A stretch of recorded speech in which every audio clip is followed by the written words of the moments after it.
The train screeched to a stop at Hopewell Station, coughing out clouds of steam like it was tired from the long journey. Only one person stepped onto the platform, a woman in a faded blue dress, her fingers clutching a Bible so tightly her knuckles turned white. Her eyes darted across the empty platform, searching for a face that wasn't there. Thomas Lark watched from the shadows, his hat pulled low. He had seen that look before, the slow, sinking realization that no one was coming. The station master leaned in, voice low. "Mail order bride," he muttered. Groom backed out last minute. The crowd moved on, laughing, chatting, hurrying home. But the woman, Nell, stood frozen, like the world had forgotten her. Thomas wasn't a man who liked trouble, but something in her stillness tugged at him. Against his better judgment, he stepped forward. "I've got a wagon," he said. "My sister runs a boarding house." Nell hesitated, then reached into her pocket. Her hand trembled as she held out a crumpled newspaper clipping. The words were simple, cruel. The man who was supposed to marry her had died suddenly. No warning, no goodbye. And now she was here in a strange town, with nothing but a Bible and a dress that had seen better days. Thomas didn't speak. He just nodded toward the wagon. The road ahead was long, but neither of them knew yet how much it would change them both. The wagon wheels creaked as they rolled away from Hopewell Station, kicking up dust that settled slowly in the afternoon light. Nell sat stiffly beside Thomas, her hands folded in her lap, fingers tracing the worn edges of her Bible. She didn't speak, but her eyes never stopped moving, taking in the wide-open land, the distant mountains, the endless sky. Thomas wasn't much for talking either, but he noticed things. He saw how her fingers, though rough from work, moved with careful precision when she adjusted the folds of her dress. Seamstress's hands, he thought. He saw the way her shoulders tensed when a group of rowdy cowboys rode past, shouting and laughing too loud. She didn't flinch like some women did, but her breath hitched, just a little, like she was bracing for something bad. The sun dipped lower, painting the sky in gold and purple. Thomas cleared his throat. "Storm's coming," he said, nodding toward the dark clouds gathering on the horizon. Nell followed his gaze, her expression unreadable. "I've weathered worse," she said softly. They didn't make it to Bitterroot before the storm hit. The wind howled, and the first hailstones struck like bullets against the wagon. Thomas turned the horses toward an old mission church, its wooden walls leaning wearily but still standing. Inside, the air smelled of dust and old hymnals. Nell stood near the door, hugging herself against the cold, while Thomas checked the windows. When he turned back, he caught her watching him, not with fear, but with something like curiosity. Then she looked away, pretending she hadn't seen him kneel by a pew, his lips moving silently over a name only he remembered. The storm didn't let up. By nightfall, the roads were mud, the wind biting through coats and blankets. Thomas knew they wouldn't make it to town, so he led the horses off the main trail toward a trapper's cabin hidden among the pines.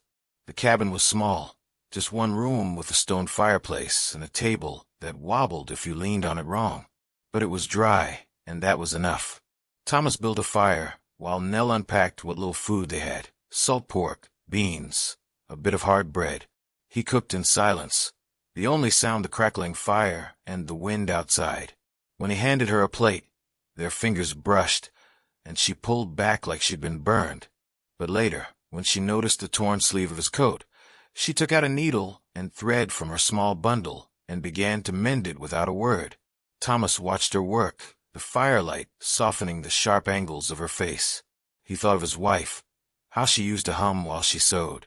Nell didn't hum, but her hands moved with the same quiet certainty. He must have dozed off, because when he woke, the fire had burned low, and Nell was sitting by the hearth, her Bible open in her lap. Her voice was barely above a whisper as she read aloud. "He knows the way that I take." Thomas went still. He knew that verse. Knew it because his wife had underlined it in her own Bible years ago. Nell looked up then, her eyes meeting his in the dim light. She didn't apologize, didn't explain, just held his gaze for a long moment before closing the book gently. Outside, the storm raged on, but inside, For the first time in a long time, Thomas didn't feel quite so alone. Morning came soft and gray, the storm having worn itself out in the night. Thomas stirred the last embers of the fire, while Nell folded the threadbare blanket they'd shared between them, not as husband and wife, but as two travelers who had found warmth in the same small space. The ride to Bitterroot was quiet, the muddy road slowing their progress. Nell kept her hands busy, smoothing the fabric of her dress, picking at loose threads. Thomas noticed how her fingers trembled when they passed a group of miners, their loud voices carrying across the valley. He guided the horses a little faster without a word. Martha's boarding house stood at the edge of town, its whitewashed walls peeling but welcoming. Thomas's sister was a woman who measured people in seconds, quick eyes, quicker judgments. She stood on the porch, arms crossed, as the wagon rolled to a stop. "So you're the one," Martha said, looking Nell up and down. "You so?" Nell nodded, her chin lifting just slightly. Martha jerked her head toward the house. "Got a wedding dress inside that needs mending. Bride's in a panic. Prove you're useful, and you can stay." Thomas opened his mouth to argue, but Nell was already climbing down from the wagon, her back straight. She didn't look at him as she followed Martha inside. That evening, Thomas found himself lingering near the boarding house kitchen, pretending not to watch Nell work. The torn wedding gown was spread across the table, its lace as delicate as spiderwebs. Nell's needle moved in and out, steady and sure. Martha nudged him with her elbow. "She's good," she admitted grudgingly. "Fixed that dress better than it was before." Thomas didn't answer. He was too busy noticing other things. The thin scar along Nell's wrist, half hidden by her cuff. The way she hummed under her breath when she thought no one was listening. The tune familiar, a hymn his mother used to sing. And when the firelight caught her face just right, he saw something else, too. For the first time since stepping off that train, Nell didn't look quite so afraid. A week passed, then two. Nell earned her keep, mending shirts for miners and darning socks for the orphan boys Martha took in. She spoke little, but the children flocked to her anyway, drawn by the way her needle could make torn knees whole again. Then the preacher came to town.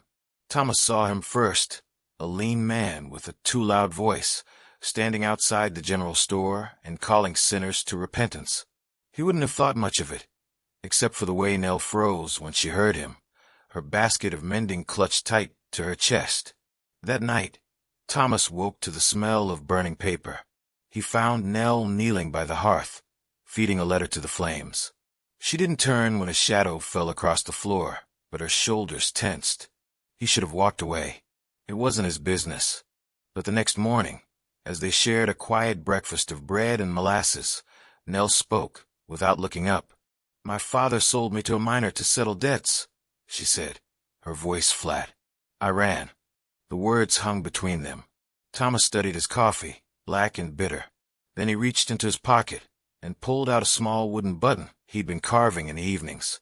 It was rough, not perfect, but it matched the others on her dress, the one that had been missing since the day she arrived. He set it on the table between them. Nell stared at it for a long moment. Then, slowly, she picked it up and pressed it into place over the frayed thread where the old button had been. Neither of them mentioned the letter again. But that night, when Thomas checked the hearth, he found a single scrap of paper the flames had missed. Only 2 words remained legible. "Find her." The days grew shorter, the air sharper with the coming winter. Nell had settled into a rhythm at Martha's boarding house, mending in the mornings, helping with supper in the evenings, always careful to stay within sight of others. She never walked alone to the general store, never lingered too long at the church on Sundays. Thomas noticed. He always noticed. It was market day when the strangers rode into town. 2 men on tire horses, their coats dusty from the road. Thomas saw them first from across the street, leaning against the post office wall as they questioned Old Man Higgins. Even from a distance, he recognized that kind of looking, the slow, hungry search of hunters. His body moved before his mind caught up. He crossed the street in long strides, reaching Nell just as she stepped out of the mercantile, a bundle of fabric in her arms. "Back door," he said low. taking the fabric from her. Martha's waiting. Nell's eyes flicked past his shoulder, and for one terrible second, Thomas thought she might bolt. Then she nodded once and slipped away like smoke. The men found him instead. "You the freighter?" the taller one asked, thumbs hooked in his belt. His smile showed too many teeth. Thomas kept his face blank. "Might be. We're looking for a woman. Eleanor Price. So's real good."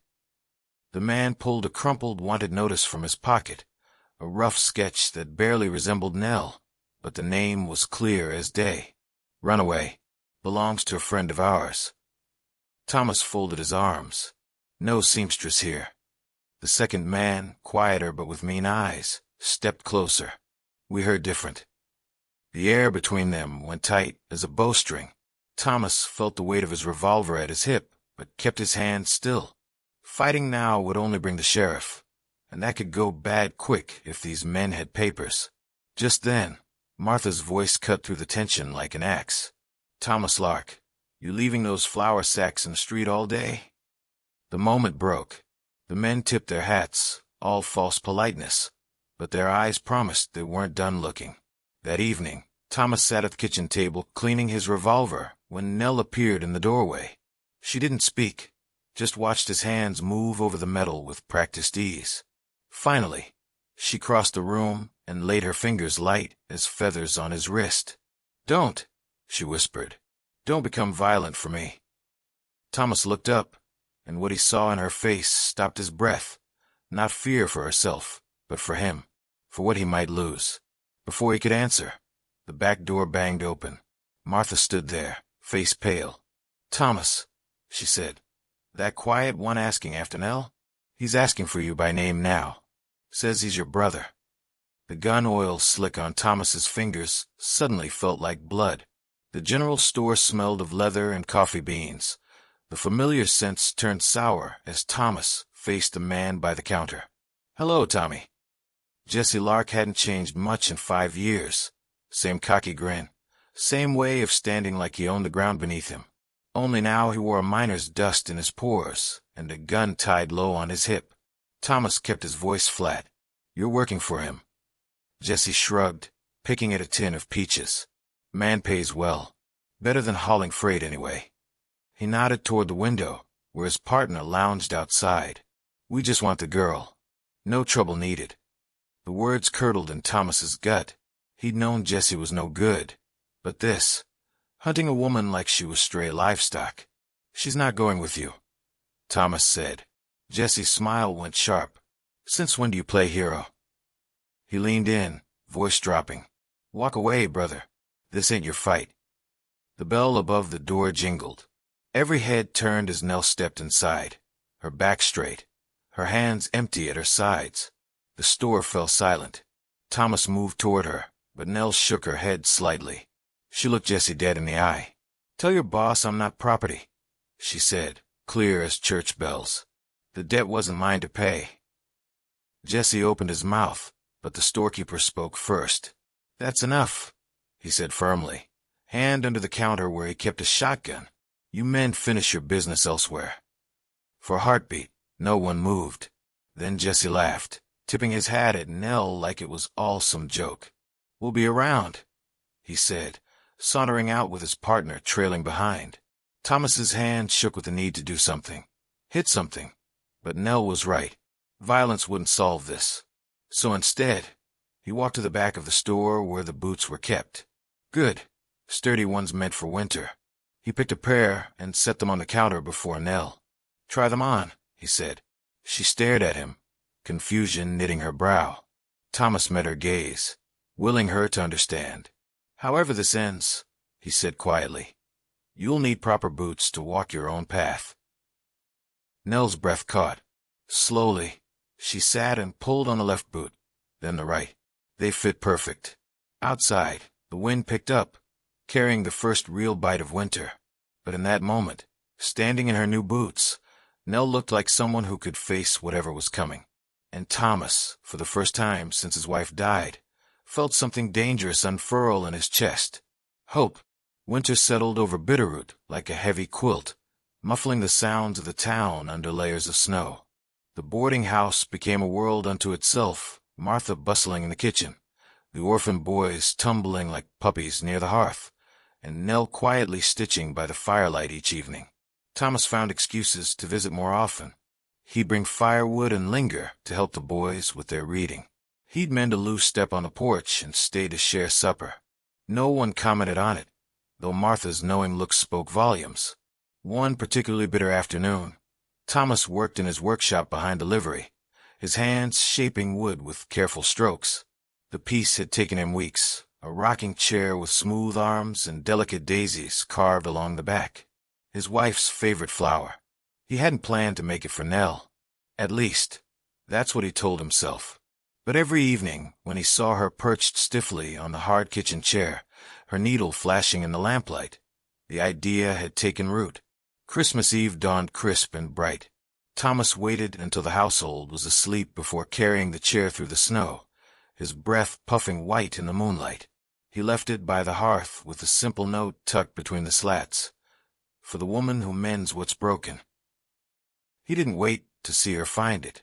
But later, much later, when the house had settled again, Thomas slipped back to peer through the frost-rimed window. Nell sat in the rocking chair, her fingers tracing the carved flowers as tears slipped silently down her cheeks. The firelight caught the silver trails, turning them to gold. She rocked slowly, back and forth, like she was testing the feel of belonging. Thomas turned away, his throat tight. The thaw came early that year, bringing mud and trouble. Thomas was mending a harness when he heard the shouting. He dropped the leather strips and ran toward the commotion, his heart hammering against his ribs. The sheriff had Nell by the arm, his grip too tight. Two familiar figures stood nearby, Jesse and his mining partner, looking far too pleased with themselves. A small crowd gathered, murmuring, "Easy now," the sheriff was saying as Nell tried to pull free. "Just come quiet to the office. We'll sort this out." Thomas stepped forward. "What's the charge?" The miner's grin was triumphant. "Theft. That sewing kit she carries? Stolen property." Nell's face went pale. "That's a lie. My mother gave me." The sheriff cut her off. "Got a bill of sale here says otherwise." He waved a paper that looked suspiciously new. Thomas's hands curled into fists. He could feel the weight of his revolver, could already picture the fight. Jesse going for his gun, the miner lunging, the sheriff caught in the crossfire. But then he remembered Nell's words, "Don't become violent for me." So instead, Thomas reached into his coat pocket and pulled out his own papers. "While you're looking at documents," he said calmly, "read this." The sheriff squinted at the stained, much-folded paper. His expression changed as he read. Thomas kept his voice even. Nell's father signed away any claim to her in a drunken bet, witnessed by a judge and everything. He nodded to the date, 2 years before the supposed bill of sale, which makes that theft claim about as real as a $3 bill. The crowd murmured louder. The miner's face darkened. "Now listen here." The sheriff rounded on him. "No, you listen. I may not be the smartest lawman, but I know a swindle when I see one." He released Nell's arm with an apologetic nod. "Take your fake papers and get out of my town." Jesse looked ready to argue, but his partner grabbed his arm. "Not worth it," the man muttered, eyeing the restless crowd. As the men slunk away, Thomas finally met Nell's eyes. She stood trembling, but her chin was high. The morning sun caught the gold in her hair, making it shine like a newly minted penny. Neither of them spoke.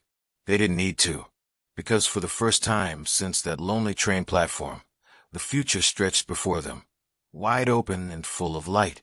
The first true day of spring arrived with a warmth that seeped into the bones of Bitterroot. Wildflowers pushed through the thawing earth, and the creek swelled with melted snow, its cheerful babble filling the quiet spaces between birdsong.